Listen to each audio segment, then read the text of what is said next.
Okay, I really don't want to take up any time and take any time away from Shani. I just really want to wish everybody a Shana Tova, and really to thank Shani for being with us tonight, or Rabbanit Taragin.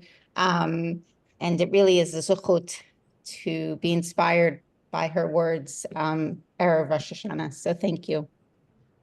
Shoshana, thank you for this tremendous opportunity, and especially to learn Kohelet with everyone. And albeit I know that you've been exposed to many different methodologies, many different themes of Sefer Kohelet over the past few weeks, I have to be honest in sharing that I was very excited when Shoshana presented this opportunity by virtue of the fact that on one hand, Kohelet is one of the most neglected Sfarim in Tanakh, and that's part, as you already know, not just due to its esoteric nature, but also due to its very interesting structure. So what I'd like to do before we pursue the actual methodology of what I like to call the Arba Banim and Sefer Kohelet, and this is a methodology built off of not only a sefer, but original set of shiurim by Rabbi Yaakov Meidan and Rabbi Yoel Ben Nun, two phenomenal Tanakh teachers and leaders of Am Yisrael. And it's first to get a sense of the complexity of Sefer Kohelet, and we're going to see how this methodology that one can really take through at the entire sefer, and that's what we're going to be doing together over the course of the next hour. And it will help elucidate and also help us appreciate the themes of Sefer Kohelet. So without further ado, I'm just going to share the screen again right now. And here we go. Again, to take a look as we present this wonderful Kihila with Kohelet, the last lecture, as Chazal tell us that this is the last of the works of Shlomo HaMelech. But just to get a sense of the complexity, we turn to Masechet Yadayim, where we find that the laws of the tumah of one's hands, the defilement of one's hands, is going to be discussed. And this is where, in Paragimel Mishnah Hey, Chazal tell us that in the time of the Beis HaMikdash, any sefer, any manuscript that had 85 letters, which, as we know from the upside down nunim, if you remember in Parshat Bahalot, Rabbi ben Soharon, so that's a sefer b'fnei atzmo. So any sefer that has at least 85 letters, that can be metamei yadayim. What does that mean? This is with regard to a decree that Chazal made to make sure that Kohanim who were on duty and were putting their pieces of meat, they were putting them next to the manuscripts that they were supposed to teach. And as a result, rodents were coming and eating away at the manuscripts. So Chazal say, you know what, if we tell everyone, don't put your food in the locker room with these manuscripts that you have to teach, that won't stop people. But if we tell them that if they touch the manuscripts, it will also defile their hands, and now they can't touch the truma, the meat, then the Kohanim will listen. So they said, don't put the food next to the manuscripts. The manuscripts that are kept in the Beis HaMikdash will ironically defile your hands. So if a manuscript defiles one's hands, then we know that it's considered a book that was canonized during the time of the second Beit HaMikdash, which means that this is a sefer that the Kohanim would actually teach from, meaning it was an accepted, we'll call it part of the Tanakh curriculum during Bayit Sheni. So on one hand, Kol Kitvei HaKodesh Metamim Yadayim, one opinion says Shir HaShirim and Kohelet, definitely. Rabbi Yehuda says, Shir HaShirim, yes, but Kohelet, really a machloket. And Rabbi Yosei claims, and they're all living, as we know, during the time after the destruction of the Beis HaMikdash, and they're saying, you know what, Kohelet, really, no, we shouldn't canonize a no metamei yadayim. It shouldn't have that status of something that defiles one's hands. And even though the discussion begins with Shir HaShirim, Rabbi Akiva says, how could anyone ever think that people really had a debate over Shir HaShirim? If there was a debate, there was a debate over Kohelet, meaning there's a lot to speak about with regard to Kohelet. And as we're going to find, the fear of teaching Kohelet, and now I see what really allows Kohelet to reach such popularity is because apparently it contains many difficult, not just passages, but difficult ideas. And therefore, Masechet Megillah and the Gemara, Daf Zayin Amud Aleph, we see this again, that Rabbi Meir says, Kohelet eino metamei yadayim. That really it should not be something that's taught, definitely not taught publicly to Am Yisrael. We should not canonize the Sefer. Now, when we look at Avot Rabbi Natan, which as we know was compiled in the generation after the Mishnah, So here we find a very nice historical development of the Sefer. Barishona hayu omrim mishlei shir hashirim kohelet genuzim hayu. We find that when Shlomo first wrote the books Mishlei shir hashirim and Kohelet, so genuzim hayu, which means that not that they were actually hidden, but they weren't very popular. Why? Because they're written as mishalot. They're written with very ambiguous terminology, and therefore inan min haktuvim. They weren't considered the popular works that were studied and that were taught. And basically, from the time of Shlomo through the destruction of the first Beit HaMikdash, even through the beginnings of the second Beit HaMikdash, until Anshe Knesset Hagdola came along, people really did not relate, they didn't learn and they didn't teach these Sparim until Anshe Knesset Hagdola came, upershuotam, and they explained them and they elaborated upon them. And we see this also then in Kohelet Rabban, an early Midrash, that tells us all three of these works were attributed to Shlomo HaMelech. And if they were attributed to him, then the Midrash continues and tells us that what was the order in which he wrote them.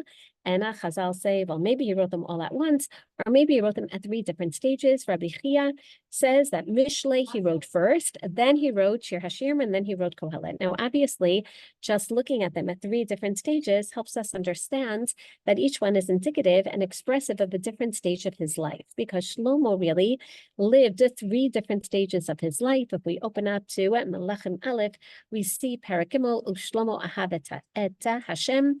And then we have his building, the magnum opus of the Beis HaMikdash, his tefillah that expresses a closeness with God. And then by Perek Aleph, by Yohav Shlomo, Nashim Nachriot Rabot, his love of God is replaced by love of foreign women. So it seems that either Mishlei he wrote, we'll see what the basis for this is. Again, that Mishlei he wrote, again, first says the basic expression of Mishalim. After all, what's Rabbi Chia's source? It says, as we know in Sefer Malachim, that he wrote first Mashal, Mishlei, it says Vayidaber Shlosha Alfei Mashal, and then it says Vayishiro Chamisha Elef. So first he must have written Mishalim, and then he wrote Shirim, and then he wrote Kohelet at the end. However, we find that this opinion is actually debated upon, and we see that Rabbi Chia Rabbah says it's true that he wrote Kohelet last. Maybe he wrote them all at the end. And Rabbi Yonatan says, no. What seems to be the case? He wrote Shir Hashirim first, then Mishlei, then Kohelet. Now, obviously, when one is learning Mishlei and Shir Hashirim, this is significant in order to see, is this expressing a youthful type of learning or romance in Shir Hashirim, or something much more sophisticated? And therefore he says, I know this from Derech Eretz, from the way that people live. When you're young, you compose romantic love and poetry, and then in the climax of his life, he writes his PhD thesis in education, that's Mishlei, but everyone agrees, Haklom Odim Shekohelet Basof Hamrarat, that he wrote Kohelet at the end. Everyone agrees except for Rashi, who clearly is not debating Chazal. He also believes that Shlomo composed Kohelet at the end of his life, albeit he believes that he did a little tshuva and said Shir Hashirim again, because Shir Hashirim is mentioned last in Baba Batra as the compositions of Shlomo HaMelech. So again, the Midrash Sutta corroborates that Kohelet he writes at the end, which is why this really is his last lecture. This is, at the last stage of his life, a reflection, and one can even argue a lifelong catharsis of, again, the different stages that he went through, looking back at everything that he built. And now that you're all much more proficient in Kohelet, you know Hevel Havalim Amar Kohelet, Hevel Havalim, Hakol Havel, that especially once Achiyah Shiloni tells him of the stripping of the Malchut, you can imagine not just the depression, but the philosophical queries that will accompany such news. What was the point of building everything if it's all going to be taken away from me? So when we look at these 3 works, we really do understand that these are indicative of the 3 stages of Shlomo's life and the 3 names that we hear are afforded to him, whether it's the name Shlomo, and certainly expressive of Mishlei Shlomo, and the name Yedidyah, the beloved of God, expressive in Shir Hashirim, and Kohelet, which seems to be a name that is the attributed author, Hevel Havalim Amar Kohelet, Kohelet being the omniscient narrator. So why is Shlomo called Kohelet? So either because his words were said at Hakel, which also makes a lot of sense. Hakel that we just read about this past week's Parsha, which takes place once every 7 years at the end of a Shemitah cycle, meaning at the ends of planting and sowing and planting and sowing and planting and sowing, and then taking a year off, and you are about to get started, back to work and back to another cycle. You wonder, wait a second, what's this all about? Why is everything so monotonous? Why is everything so cyclical in life? It makes sense that Shlomo would raise these queries in a Hakel context. Or as we know, the name Kohelet could also just come from his position. He's a melech who assembles the people together.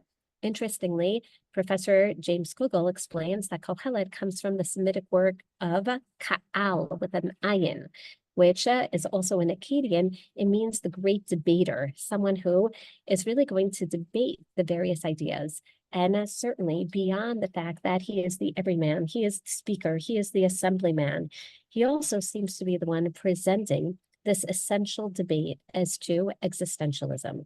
What is the point of the existence of man? So as opposed to the other forms of Sifrut HaChachma, which we generally say the wisdom literature of Iyov, which deals with cosmic philosophy, how does God interact with man, as opposed to Chokhmat Mishle, which is behavioral philosophy, what we would call today psychological behavior. Kohelet deals with cosmic philosophy, Kohelet deals with existential philosophy, namely the point of man's existence. And this is exactly what we're going to ponder then and see, how do we deal with man's existence in one sefer of these various compilations of ideas. So I'm also just looking, by the way, if anyone has any comments throughout, I should have started with this to note anything that you'd like in the chat, and I look every once in a while, so to feel free. So as just to summarize now the stages of Shlomo's religious career, which begin with his marriage to Bat Paro, but that doesn't stop him. By Yahav Shlomo et Hashem, he loves God. It's only after the building of the Beit HaMikdash, and then there's only one place, and that is obviously for him to decline. That same Bat Paro, who was secondary to his love of God, seems to now be primary. And therefore, in his old age, Nashav hatu et levavo, acharei Elohim achirim, he is no longer complete with God. And this is when he begins to ask some of these essential questions. So we're now going to take a look and see why, as we just noted, Kohelet was not initially popular. It was not initially considered worthwhile to be part of our canon, to be perpetuated for time yonder, for the Kohanim to teach this. When the wonderful Kehillah of Netanya would come to the Beis HaMikdash and would ask the Kohanim, yes, we want to delve into the greatest existential questions. And the Kohanim would say, oh, I'm sorry, but we don't have Kohelet available right now. And the question would be, why not? What were they so afraid of? So the Gemara Masechet Shabbat deals with this question. Why was it that Bikshu Chachamim ligno Sefer Kohelet? And they explain, after telling us that the words of Kohelet seem to contradict the words of David, his own father. That wouldn't be very respectful. David also asks existential questions, namely, and how do we understand God? God is so beyond us. Ma enosh ki tizkarenu, uben adam ki tifkedenu, and Tehillim perek chet. Who is man for God to even pay attention to? And then his answer in the very next verse is, v'tachasrehu mi'at me'elokim. But man is just a little bit underneath God. At the same time, and that bothers Chazal. What bothers them even more is not only is he contradicting maybe ideas in the Torah and ideas of his father, he contradicts himself. How are we ever going to learn the Sefer? Just open up even the very beginning of Kohelet, and we find that he definitely is going to contradict himself when he speaks about almost every idea. For example, he says, let's take simcha. On one hand, v'shibachti ani et simcha, and then a few psukim later, ula simcha mazo oseh. And I love happiness. No, what's the point of happiness? Again, tov kas mischok. Ka'asa is definitely greater than frivolity. No, but then again, Ka'as is also really not so great at all. So Chazal will have to try to explain what all these contradictions are. How did they resolve this, though? What is their explanation for it, despite these contradictions, which we're going to have to deal with? And the classical approach is to deal with them topically, as Chazal say. You have to understand, in some contexts, simcha is positive, in others it's negative. In some contexts, ka'asa is positive. In other times, it's negative, depending on, is God getting angry at righteous individuals or at iniquitous individuals? All this is going to be very significant. But let's take a look at the answer that Chazal give and tell us that it's okay. Not only is it okay, but we really should canonize the Sefer. Why? Because the words begin with words of Torah and they end with words of Torah. What is this a reference to? We begin the very second pasuk. Ma yitron la'adam b'chol amalo sheyamol tachat hashemesh. What is the yitron? What is the advantage of man to explore in this world and under the sun? Divrei Rabbi Yanai, tachat hashemeshu de'ein lo. That even though the basic explanation of this pasuk tells us that he really is frustrated. What's the point of man living in this world? Again, when he means tachat hashemesh, he means I'm not referring to the cosmic world. I mean this world that we're all familiar with, planet Earth. What's the whole point of man's existence over here? But explains Rabbi Yanai, even though throughout Sefer Kohelet, it seems that Kohelet is very dismissive of trying to bring in the next world. We know that the idea, the concept of Olam Haba doesn't appear in the words of Tanakh, but rather Chazal, ironically, are going to extrapolate a notion of Olam Haba from the Sefer that doesn't want to deal with Olam Haba. And notice what Chazal say. By the end of Sefer Kohelet, it's so clear that there must be another world after this, that man's existence doesn't end here. And it's already alluded to, they say in the very first pasuk, that Shlomo writes this as there's no point to man under the sun, but there's another world above the sun. Kodem Hashemesh Yeshlo. So don't worry, even though Kohelet at the beginning seems like a very heretical work, by the ends, you're going to find that it's really Divrei Torah, and then you can read it back into the beginning. So for Divrei Torah, the end is definitely conducive to ideas in the Torah and ideas that you find in the writings of David. Sof davar hakol nishma et Elokim yira bet mitzvotav shemor kizekol adam. The point basically of the raison d'etre of man is to keep the mitzvot of God, which is why this work of Kohelet, also known as, in Latin as Ecclesiastes, has become universally canonized, not only in what we call the Jewish canon, but also in the Christian canon, the Sumerian canon, the Samaritan canon as well. Again, we find the Egyptian Philo canon, again, because of its universal questions, but at the same time, the universal answer of no matter what God you believe in, it's worthwhile to obey the commandments of this God. Now, this is also Chazal's corroboration clearly of the process of asking these questions, albeit the contradictions raise tremendous difficulties, textual difficulties, philosophical difficulties, religious contradictions. Chazal tell us, don't worry. In the end, you will come out not just stronger, you will be a more understanding individual if you go through the process of asking these questions, which is why you're all not just on the Zoom today, but understand the imperative nature of learning these difficult Sfarim, because at every stage in life, we take these philosophical questions that may have collected dust over the years and we revisit them, and we have to explore them. So as Rashi tells us, that's why, even though, of course, you're going to figure out that Kohelet ben David, especially based on Parak Aleph Pasuk Yud Bet, Asher Malach al Yerushalayim, the only son of David, who himself was king over united Israel in Yerushalayim, was Shlomo. So Shlomo knows that we're going to figure out his pseudonym. So why call himself Kohelet? So here we're going to see two methodologies. And this is at the end of our introduction, because now you'll see which methodology we're going to be employing in our study of Kohelet and the four sons. Rashi explains that Kohelet, by employing this, it's not simply a pseudonym. It's not even, again, a nickname. It's basically his function, not only as king, but his literary function. His literary function in this sefer is Al Shem Shekihel Chochmot Harbe, as he's telling us that his function is that he is going to compile an anthology. And therefore, the reason why there are so many contradictions is not because these are self-contradictions. These aren't all his opinions. Rather, he has compiled different opinions. Ka'as, according to some, is positive. Ka'as, excuse me, according to others, is negative. And therefore, he says, just like at the end of Sefer Mishlei, you find a very similar phenomenon of the words of Agur ben Yeken, the words of Lemuel, excuse me, in the words of Aluka. So too here in Kohelet, this is really an anthology of thought.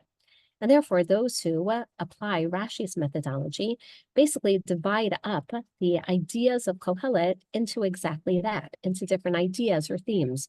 Let's explore Simcha. Let's explore Amilut. Let's explore Holelut. Let's explore Chachma, wisdom. Let's explore Yirat Elokim, and then we can make a list and we can go back and forth and we can skip from Parag Aleph to Parag Gimel and try to see the plethora of different ideas that Kohelet is basically compiling together. And this is exactly what the Metzudat Zion says as well, that Kohelet is kibbutz vasifa. Literally, he's the assemblyman, because Al Shehikil Hadayot on further level, not only is he going to assemble numerous contradictory opinions, but his goal is Litzaref Lilaben et Tzodek Mehabilti Tzodek. He also wants to make sure that we, the reader, understands which ones are more significant than others. So don't worry, by the end, he's going to conclude Sof Davar Hakol Nishma. Ibn Ezra, however, disagrees. And Ibn Ezra disagrees with the Rashbam and the Metzudot and Rashi and says, no, Kohelet is in fact Shlomo, we know. And why does he call himself Kohelet?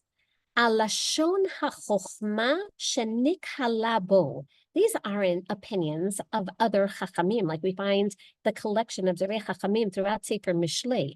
These are not others' opinions of wisdom. Rather, these are all the chokhmah shenik halabo. These are Shlomo's own thoughts. Wait a second. If they're different people, as Rashi and Rashbam and the Metzudot maintain, then it makes sense why there can be contradictory opinions. If they're all Shlomos, then how can they be contradictory?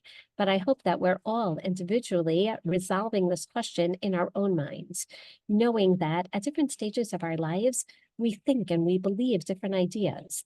That it could be even just yesterday, we thought that, okay, let's put everything aside and focus on hostages. And then today we say, you know what? Nasrallah is out. Let's focus now on Lebanon. And we have different ideas politically, religiously, at different stages of our lives, based on our exposures, based on our development, based on our social spheres even. And therefore, what Kohelet, what Shlomo is really doing is holding our hands and taking us through his own religious, philosophical catharsis. He is taking us along this journey. These are all Shlomo's ideas. And now we're going to see a brilliant methodology. This isn't simply an anthology of many different words of wisdom, from all different scholars that Shlomo HaMelech was exposed to. Rather, this is Shlomo giving voice to different ideas in his own mind, in his own head, and is taking us through the development of his thoughts. And that's why I like to call this the methodology of the four sons. Because just as on the night of the Seder, we talk about the Chacham and the Tam and the Rasha and the She'ino Yodea Lishol, and we refer to them as four different people. But as we know, we each have a little bit of that Rasha, of that rebellious side, and the wise, curious son, and the Tam, somewhat of the simpleton who would just love if everything would be crystal clear, and the She'ino Yodea Lishol, who perhaps is most of us when we're a little too proud to even ask questions and explore further. So what we're going to note now is that if you look carefully at the structure, and not to worry, I'll send this to Shoshana thereafter for everyone to not only see the running themes throughout the Sefer, but also for wonderful Chazara. If we take a look at Parak Aleph, let's even begin with what we call the poetic thesis, right? His thesis of everything is so circular, everything is so mundane. And he particularly chooses, if you recall, the four, not just states of matter, but the four basic elements that everyone believed in of earth, fire, winds, and water before the advent of the microscope. And what he basically does is have us observe these four phenomena together with him, starting with Zor Holech, with Zor Ba, Ba'aretz L'olam Omedet, man, right, just comes and goes, and everything just continues as is.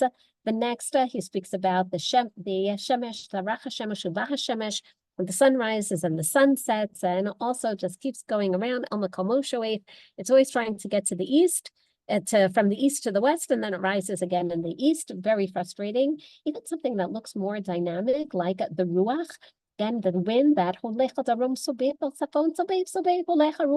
still it's really just repeating the same patterns. And the waters, oh, they all end up in the same place. Even with the evaporation, they all go to the yam, and the yam is never full because, again, the secular nature. And what's the whole point of the circular nature? He says, I don't know, it's really so monotonous, and don't tell me that there's something new and there are new inventions, because they're all built off of the same basis. And therefore, not only is there no short-term yitaron, and this is what's truly bothering him, what is the yeter? What is the yitaron? What is the gain? What's the benefit then of man living in this world? Not only is there no short-term, but there's also no zichron. There's also no long-term memory. And this is so depressing. You can't take it with you, and people aren't going to remember you forever. And even ourselves, maybe we can go back to our grandparents, great-grandparents, great-great-grandparents, and even putting photographs aside. I tell myself today, that's okay. I'll just make a Facebook page of myself and put up some shiurim and some pictures and some opinions. And this way, my great-great-great-grandchildren will know who I am. And we're all laughing at that. Because number one, who's going to spend the time during their day to really get to know their great-great-great-grandmother's life, except when they have to do their avodat Hashem for their bar bat mitzvah. And again, they're not really going to know us. And by then, they're not going to have this. Exactly. Thank you. Facebook is already expired, and they're going to be on Instagram. No, there isn't going to be Instagram then. And even if I put my shiurim and pictures of my life, that doesn't mean that they know me. And that's the frustration of Kohelet. So then what's the point of this all? And that's why he begins in Pasuk Yud Bet with experiments. And he says, you know what? I decided to experiment. I decided basically to experience different ideas, beginning, he says, with amilut. Beginning with investing in actions. Because if I look around at the world, it must be that that's what we're supposed to do. We're supposed to be doing things, creating things, building things, fixing things, only for him to realize that there's no end to it. So you can't call a goal something that doesn't have really an end to it at all. And then he says, okay, so that's when I decided to pursue wisdom. And wisdom definitely is what man is here for, not to affect the world around him, but to let the world around him affect him. And then he realizes, no, because that's full of frustration, because you'll never know everything. And frustration leads to a sense of ill feeling. It can't be that the point of the world then is going to leave me with this ill feeling at all times. So it must be that I'm just supposed to literally immerse myself in pleasure. But then he realizes, I don't really know what the point of that is either. And because by the end, and that's all man is going to do. He's here just to enjoy pleasure. So this was the introduction of his experiments that he then takes us through his life in Parak Bet, starting Pasuk Dalet, and actually tells us, and this is what I did. Higdalti ma'asai. So I wanted to prove it. I first built and I created and I planted and I imported and I exported. And no, that wasn't really the point. So that's when I pursued wisdom. And after a while, I was really happy with wisdom. But then I realized that I'm going to die just like the foolish person. So then what's the point? And that's when I decided to, in fact, just indulge in pleasure, which take us then to Parak Gimel, where he begins his debate, beginning with the intellectual hedonists. This is where we see that he's presenting his debate not only between different ideas, but he creates three different speakers. The one who believes that through affecting the world around me, through a world of ma'asim, basically through a work ethic, I can, in fact, have meaning in this world. That persona and the terms that continuously repeat themselves are the words amal, amelut. And then, as mentioned, the chacham, the wise person, and the one who believes that, yes, if I use this world to literally philosophically edify myself, then that's the point. And then there's not just the hedonist, the nehentan, but he's an intellectual hedonist. He says, I decided to pursue pleasure, not just for the sake of pleasure, but pleasure with a purpose. Literally, he says, and for example, in Perek Bet, Ad asher ere eza tov lebnei adam, asher yasu tachat hashamayim mispar yemei chayeihem. Now, what's fascinating is that he begins in Perek Gimel with the philosophy of the Amal. And when you employ this methodology, you can appreciate that there really is a series of debates going on. It's even presented that way structurally. In other words, Kohelet is, we'll even call him the MC, right? He basically is telling us his own life of what he pursued, and he's very confused about this. So he takes us through and his various stages. He tells us, I want you to know I experimented with all three. What made sense to me at one point was, in fact, the world of hedonism. But let me explain to you why. That's because, and then it's almost as if he introduces the intellectual hedonist to start speaking in Perek Gimel, La kol zman ve'ela kol chayfetz tachat hashamayim. And if you understand the philosophies as speeches of these different sides of Shlomo, then Kohelet comes to life. Then you really see it as almost 4 different personalities in Herman's head, right? Basically, the debates going on between Shlomo's personalities, philosophical ideas, and therefore he says, when you look at the world, everything looks so structured. Everything looks like cause and effect that were predetermined, meaning itla ledet, itla mut, itla dat, itla kornatua, everything is so structured.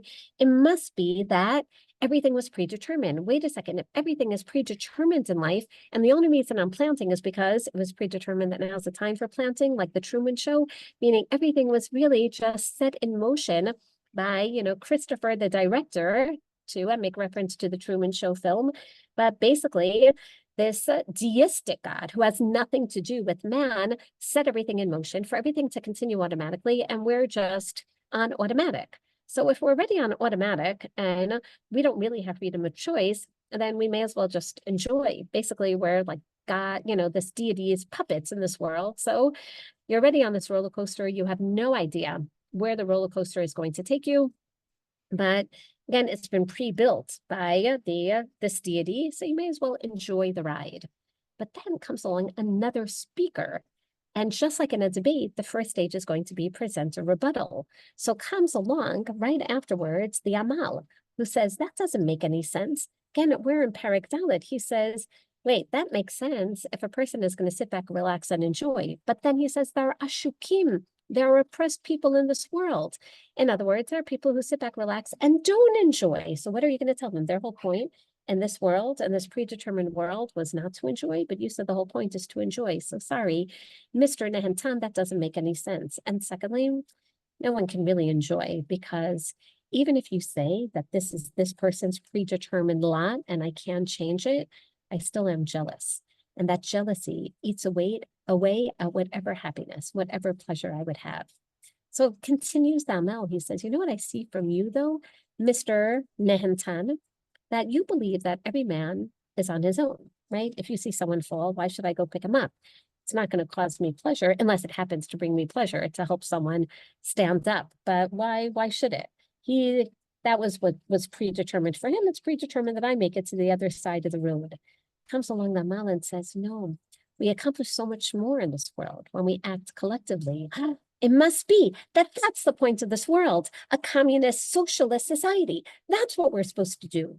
But then he realizes on his own, no, because socialism implies that there's always what's a fix in society. The problem is that every ensuing society thinks that the other society needs to be fixed, and they end up fixing each other. The Republicans come into office in order to undo Obamacare, and the Democrats make it back in just to reinstitute it, right? So basically, the Amal realizes, no, I'm sorry, this is too cyclical, and he leaves the scene.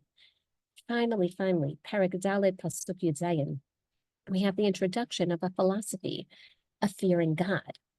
And the question is, wait a second, why didn't Kohelet introduce him with his first three at the beginning of the Sefer? And the answer is that fear of God. It's not something that you can observe, like the effects of a person on this world, or the intellectual prowess and development of a person, and certainly not like the pleasures of this world. Yirat Elokim is something that requires experience and observation and maturity to recognize that, wait a second, maybe there's a force beyond me. Maybe it's not just about myself in this world. Maybe it's not about a deity, but a theos, a God who interacts with man and expects of man that if man does good, then he'll have a good life.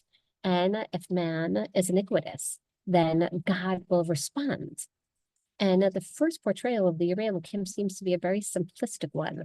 I'll even say a very stark one, almost as if the Yirei Elokim is in a straitjacket, right? So don't do anything that could possibly upset God, especially making commitments and not following through with them. That's horrible. So just be quiet. Don't do anything. Live a passive life. Don't get on God's bad side. Don't make excuses, and you'll have a good life. Okay, that seems to be a very stoic type of way of living as well, which is why by the end then of Perek Hey, then we find that the Nehentan and the pleasure-seeking individual comes back into the picture and basically says, Mr. Yirei Elokim, you're no greater than the pleasure seeker, because ultimately you also want just what's good in this world. And in the end, and I know plenty of people, even if they listen to everything that God says, and in the end, not only do they not have a good life, but wait a second, so what's the whole point? To live a good life, and whether you lived it as a wise person or a pleasure-seeking person, or even one who feared God, in the end, you die. And death is the unsurmountable foe. And I just want everyone to revisit the last two psukim of Perek Vav, where he expresses this in a very stark manner. And he realizes, wait a second, even if you say, no, you can enjoy it, it's just the ride, enjoy the ride. He says, no, that's Hedel Barayon Ruach, that's like vapor, that's ephemeral. Man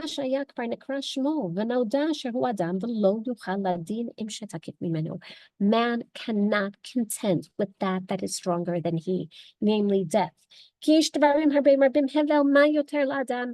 these are the most frustrating psukim, because after 6 chapters, he's back where he started from. Can anyone tell me, please, he says, what's the meaning of man's meaningless existence? And don't start telling me about Olam Haba. All I know is that man dies, and therefore there's no point. And basically, we're very depressed after these 6 chapters. But don't worry, because then Perek Zayin, the Chacham, comes on the scene. And the Chacham says, wait a second, I want to share with you my beautiful song.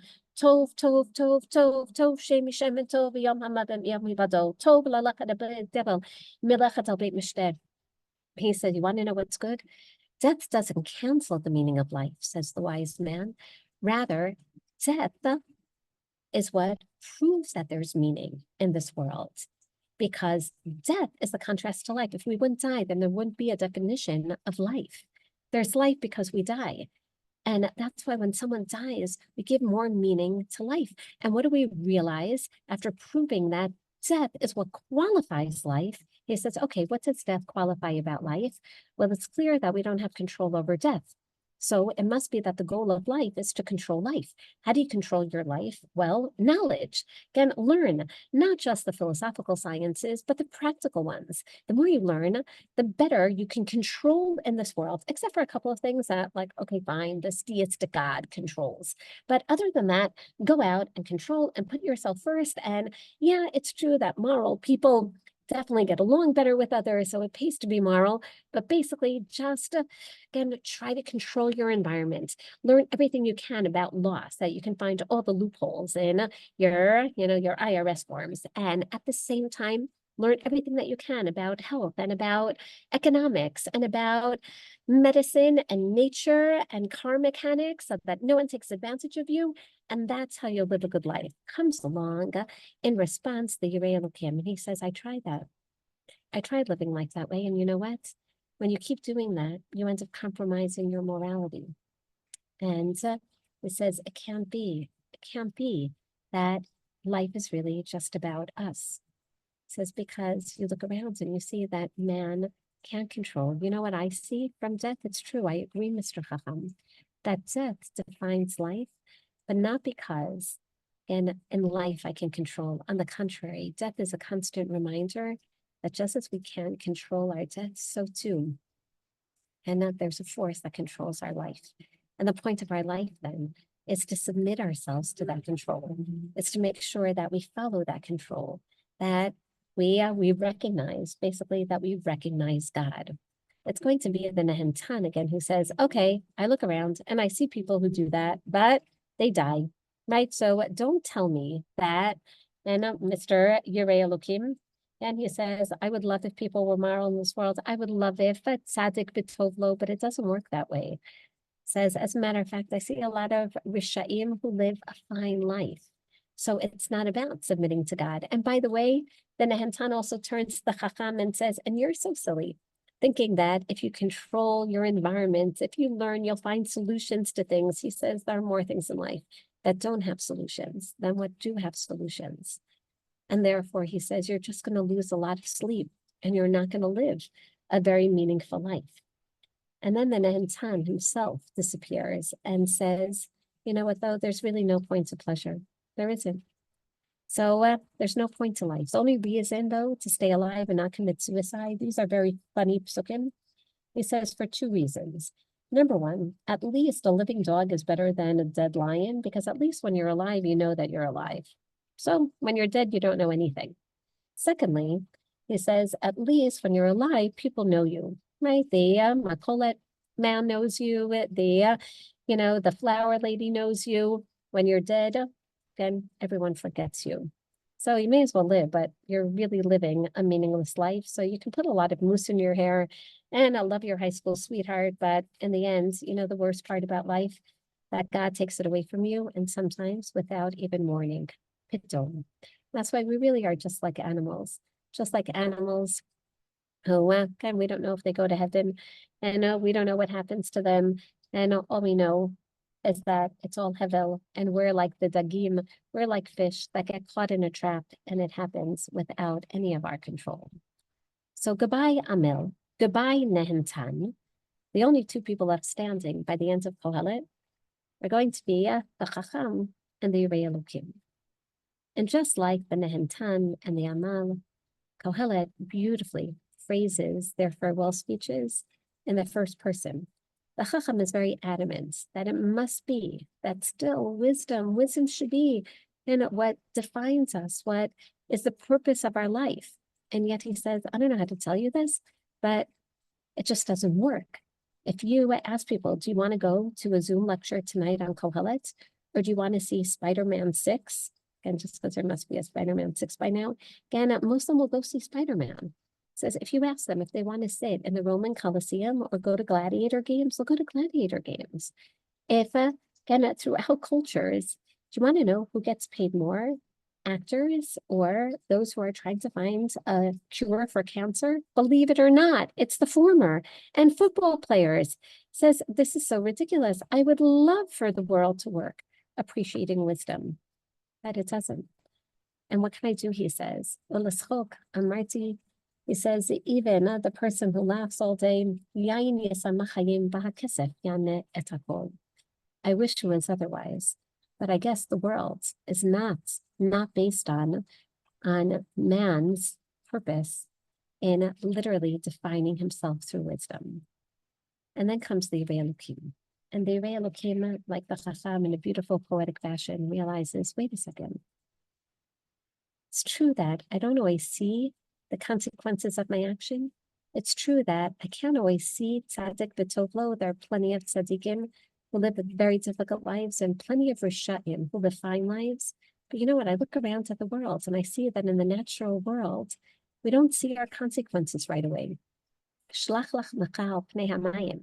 There are people who plant seeds, but they don't see them grow to fruition, but they know that one day they will. And what do people do when they plant? They don't just plant 7 rows, they plant 8, because you never know. You don't fully control. You don't always harvest what you sow. And you can't always control if there's going to be a hurricane, and who knows if a tree is going to fall. But you know that there's a better chance. He says statistically, the more that you invest, the more that you plant, the more that you will be able to harvest. And you may not see it right away, but it takes time. In other words, there are consequences to all of our actions. He says it's true, go ahead and you can drink alcohol and do drugs when you're young, but you're going to see the effects when you're older. So smach before bi'altutacha, but know that v'da, kia, in the end, Yaviacha Elokim Yom Mishpat. In the end, you're going to be judged for everything. He realizes in the natural world that to a certain degree, we control our consequences, albeit God is also in control. So we may as well invest as much as we can in what God would want. And therefore, just as he begins with, so don't curse. And don't curse even in private, thinking that it's going to remain a secret, because in the end, the winged creatures are going to divulge your secret. There's a little birdie in the tree who's going to tell you who's going to win color war. And therefore, and by the end, he says, the end of every word is heard. In other words, there are consequences to every word. There are consequences to every action. And therefore, I know that everything I do in this world, albeit he beautifully and in a somewhat morbid way describes the stages of old age, of literally going blind, of not being able, of losing one's taste buds, of not being able to see the light, of the Shomrei Habayit, literally the spinal cord being hunched over, and the bones shaking, and the eyesight going, and the teeth, the tachanot falling out, and then Gami Gavo Yera'u, and then finally, then the person dies, and the mourners come out, and then the Chevel HaKesef, the spinal cord decomposes, and then even during the 12 months, as we know, that during the time of Shlomo, people would wait till the body decomposed until the skull would fall off. And all that would be left would be literally the afar that would go to the Aretz. Says it must be. There are consequences for everything, every seed that I put, every word that I say. And therefore, there's something about man. There's the ruach that continues thereafter, which is why, even though it pays to invest in wisdom, but that's not what's so long lasting. In the end, more than yoter mehima, more than the works and the PhD theses and the projects that you work on. No, in the end, that's yigiat pasar.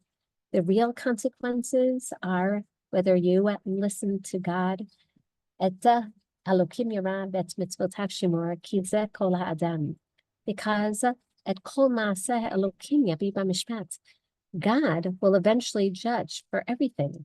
Al kol ne'elam im tov ve'imra, even the things that you forgot about have consequences as well.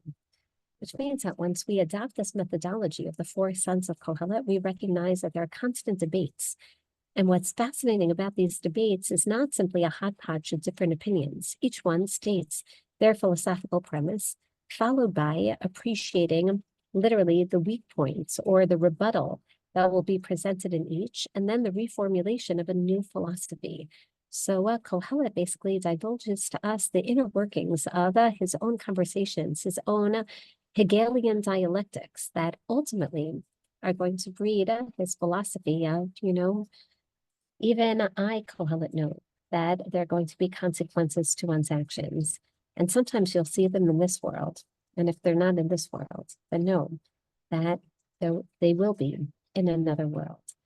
The question then is obviously, why do we read this on Sukkot, not only as we find to remember the original minhag of reading it on the Sukkot of a Hakel year, but it makes sense that it would be specifically, again, on Sukkot, Machzor Vitri, the Talmidim of Rashi explained, because at the very end we hear plant 7, no plant 8. That's a hint to Shmini Atzeret.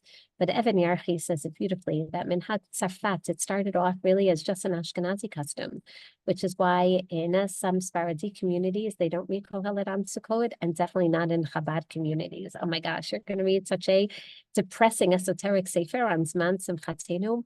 But it started in Ashkenazic and Franco-German communities, the last of the Megillot, to be qualified not by the Gaonim, but notice only by the Rishonim, to start reading this at the time of Sukkot. Not only because of Ten Kohelet l'Sheba v'gam l'Shmona, he says, Yesh rotzim lomar, lefi shehu chag ha'asif, lahashir al hatrumot v'amasrot v'nedarim shelo labor alav al tacher, to remind people to be careful with these words. During times that we naturally make many commitments, and even more than that, he says, I found another tam yafeh, ki Shlomo HaMelech, alav hashalom, would say Kohelet on a Hakel year, and specifically the time of Shnat HaShemitah, to not only revisit these questions of our cycle, but also to give us a little bit of tochacha, to tell us that this is a time that we're harvesting, this is a time that we evaluate the entire year of what we did invest in. This is a time that we question again, isn't it the same old, same old? What's really different about Elul Tafshin Pei Daled than Elul Tafshin Pei Gimel? Are we at a similar state? And it's part of the tochacha of Kohelet to say, it does seem cyclical, but ultimately there are consequences to our actions. And therefore, we should read them and we should learn them, ideally, b'hakil, literally everyone together. Everyone should become more proficient in its reading. And the best place to read this would be in a sukkah where you feel the vulnerabilities and at the same time recognize that we are vulnerable before God and have an opportunity to invest properly to change the trajectory of our individual and definitely of our national futures. So I hope that we can think. I just want you to know personally that these questions reverberate in my mind on a regular basis, especially during challenging times. And sometimes I ask myself, you wake up in the morning and you say, Modani lefanecha melechai v'kayam, Hashem, thank you so much for life. And then I ask myself, really, what's the point of life? We're going to die anyway. And I literally think, Hevel havalim, hakol hevel. Why should I even get out of bed? Again, to hear the terrible news that's going to happen today. Hevel havalim, my yitron. What's the point? And then in my head, I revisit Kohelet. Wait a second. Maybe it really is about just pleasure. And then what's the point of pleasure? And there is no point. Wait, but it can't be about pleasure because there are oppressed people in this world. And they don't have pleasure, so it must be beyond that. Maybe it really is about the effects that we're going to have on society, but those constantly change and those are cyclical. Okay, so it must be about fearing God. But no, I don't always see the consequences of fearing God. Okay, so maybe it really is about wisdom. But no, the world doesn't work that way. Oh, so maybe then it really is about fearing God, because there are consequences, even when we can't see them. We know that they're germinating, and we know, therefore, that it really is worthwhile to be a Yirei Elokim, Vet Mitzvot Havshamor, Ki Zeh Kol Ha'adam. And we have to go on to that last pasuk that we don't like to read out loud in a public forum because it ends with the word Ra. But ultimately, God is going to bring us all for judgment. And there are consequences, even for those actions and those words that we do not even see. I want to thank Shoshana. If there are any questions, and I hope that these 4 sons reverberate in your hearts and minds, and that we can continue to debate them, albeit Kohelet doesn't answer all the questions with regard to existential philosophy, but he definitely gives us 4 voices, not only to turn to, but to be able to voice our own proud questions in order to be able to formulate our answers as to the meaning of man's purpose in this world. Really think that wake up mornings and think that sometimes? I really do. I really do. Bibbam? I You really really do? I really do. I always tell my students, now you're going to see the heretical side of me when I open up Kohelet.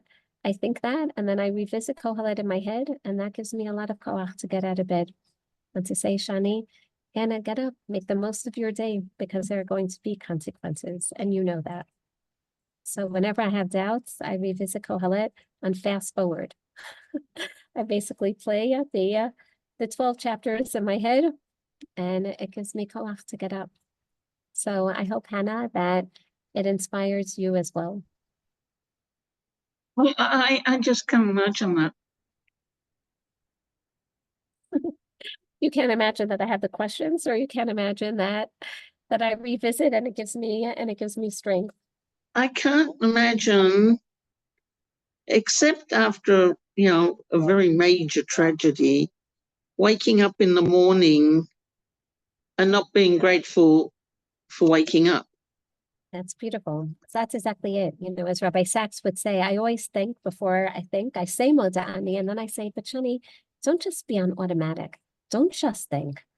Meaning, are you really thankful? And then I think why I shouldn't be thankful, which then, Hannah, you're right. By the end, I realize I have another day to affect the future.